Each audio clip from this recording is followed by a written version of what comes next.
तो और संतुष्टि तो होने वाली नहीं, इच्छा तो कभी पूरी होएगी नहीं, इसका कोई एंड ही नहीं है।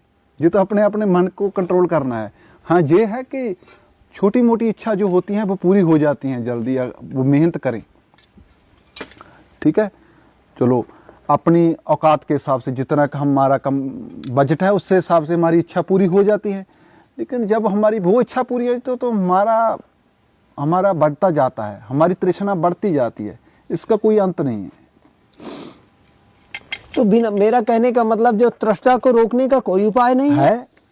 उपाय बस यही है, साधना ही है कि आप धीरे धीरे ध्यान करते जाएंगे। आप थोड़ा सा आइए, धार्मिक ग्रंथ पढ़िए, भगवत गीता पढ़िए और कितने महान ग्रंथ उनमें पढ़िए, और आप धीरे धीरे आप सत्संग करें साधुओं की और ध्यान करें, और आपको धीरे धीरे पता चलेगा कि हमारा जन्म है वो ये विषय विकारों के कामों के लिए नहीं हुआ, कि हमने सिर्फ भक्ति के लिए यहाँ भेजा गया है।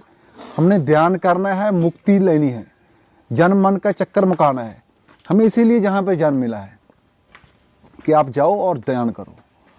और ये फालतू के काम के लिए हमें जन्म नहीं मिला। ये तो काल का एक सजाया हुआ है सिस्टम है, ये तो चलता रहेगा, इसमें निकलना बड़ा मुश्किल काम है।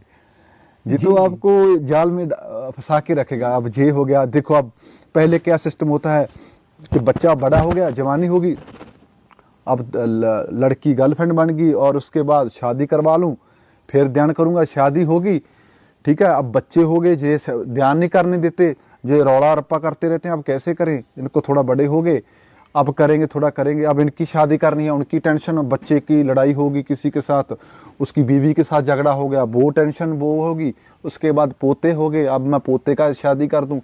ऐसे करते करते करते समय चलता जाता है। जब बिल्कुल ये आ जाता है कि आपके पास 10-15 दिन बाकी हैं, इसके बाद आपकी मौत तय है, तो सोचता है अच्छा 10-15 दिन बाकी हैं।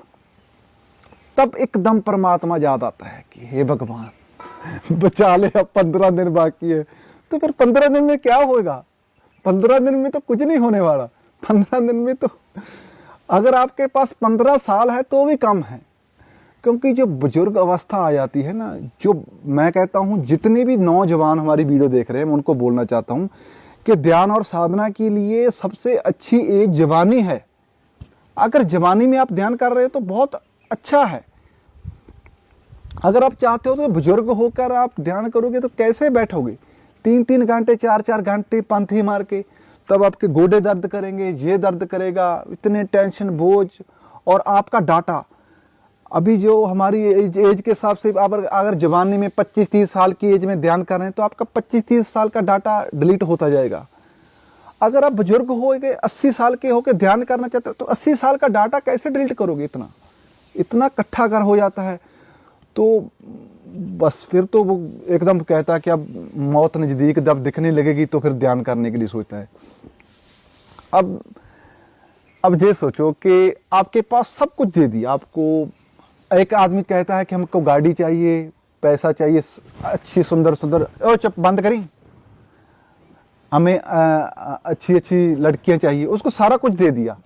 एक गाड़ी दे दी, बंगला दे दिया, सुंदर लड़कियां दे दी, और उसको एक पैसा भी फुल दे दिया। उसको बोल दिया कि आपके अब 6 महीने बाकी हैं, 6 महीने के बाद आपकी मौत निश्चित है। तो उसको कुछ नहीं अच्छा लगेगा।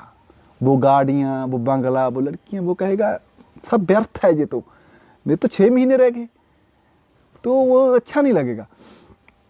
इसी तरह अगर आपको सभी आदमियों को, जितने भी दुनिया पे जी रहे हैं, उनको उनकी एज बता दी जाए कि आप 66 आप 71 साल के होके इस दिन मर जाओगे, मतलब कि आप ही है कमलेश जी। अगर आपको हम बता दें कि आपकी एज 80 साल होकर फरवरी 80 साल के बाद, मतलब कि 2050 की फरवरी में 13 तारीख को मरने वाले हैं जी जी, तो आपके दिल में एक डर बैठ जाएगा कि अरे भाई, चाहे आपके साल 30 साल 40 साल बाकी है, लेकिन फिर भी अरे यार 1 साल रह गया, अरे अब इतना समय रह गया, तो आपके ध्यान में वो अटकता रहेगा। तो आपको दुनियादारी धीरे धीरे अच्छी लगनी हट जाएगी, क्योंकि अगर आपको मौत का पता ही चल गया तो आपको जीने का आनंद ही नहीं आएगा। जी जी। लेकिन ये लोग, हमारे लोग क्या है कि ये हम भूल चुके हैं कि मरना तो एक दिन सच है, कि क्या पता कल मर जाए, परसों मर जाए, हमें हमें अब ऐसा लगता है कि हमें लगता है कि हमारी एज 80 साल है, 70-80 साल है, बहुत साल पड़े हैं। लेकिन क्या पता, समय क्या क्या पता है, कल मर जाए, 10 महीने बाद मर जाए, कम मौत हो जाए। लेकिन जो समय चल रहा है वो बहुत कीमती समय है। जो समय हम जो चल गया उसके बारे में भी मत सोचो, जो आने वाला है उसके बारे में भी, जो चल रहा है उसी को बस हम, जो हमारे जो श्वास चल रहे हैं ये करोड़ों के हैं, ये हीरे जवाहरात के मूल्य के नहीं है, बहुत अनमोल हैं। क्योंकि जब हम बीमार होते हैं तो हमारा दिल का ऑपरेशन कर देते हैं डॉक्टर, गुर्दा भी डाल देते हैं, लेकिन जब सांस ही मुक गए, श्वास चले गए, तो श्वास कोई नहीं डाल सकता, श्वास की कोई कीमत नहीं। और हम ये इसको व्यर्थ बेकार फजूल की बातों में व्यर्थ कर रहे हैं। कभी सोच रहे हैं सारा दिन ये करना है, ये करना है, करना कुछ नहीं है, बस सारा दिन प्लानिंग करते रहते हैं, अब ये करेंगे, वो करना है, वो करेंगे, और करना वरना कुछ नहीं है, बस सोचते रहते हैं। इसलिए मैं कहता हूं कि बस सबसे कीमती है ध्यान। हमारे मरने के बाद क्या जाएगा? भक्ति या अच्छे कर्म। अच्छे कर्म से क्या होगा? अच्छे कर्म करोगे, पुण्य दान करोगे, अगले जन्म में हमें थोड़ा अच्छा जीवन मिल जाएगा, पुण्य करेंगे अच्छा जीवन, लेकिन मुक्ति नहीं होगी। अच्छे कर्म और पुण्य दान से मुक्ति का कोई लेना देना नहीं। मुक्ति तो ध्यान ही करना पड़ेगा, भक्ति करनी पड़ेगी, आत्मा और परमात्मा का मेल कराना पड़ेगा, दर्शन द्वार खोलना पड़ेगा, उससे हमारी मुक्ति हो सकती है। तो हमारा जीवन मुक्ति के लिए मिला है कि हमारा बार बार मरना, जन्म मरना कितना समय चलता रहेगा। हर किसी को एक ना एक दिन टाइम आता है कि हाँ काम ही होगा, या तो वो काम होंगे, मतलब कि वो भी काम करके कर सकते हैं, लेकिन वो काम करते करते करते धीरे धीरे आप बीच में से थोड़ा सा गैप लेके, मतलब कि एकदम अकेले बैठ के करके फिर आप अपना काम कर सकते हैं। ऐसा नहीं कि जंगल में आना जरूरी है, कोई नहीं, जंगल में आना कोई जरूरी नहीं है।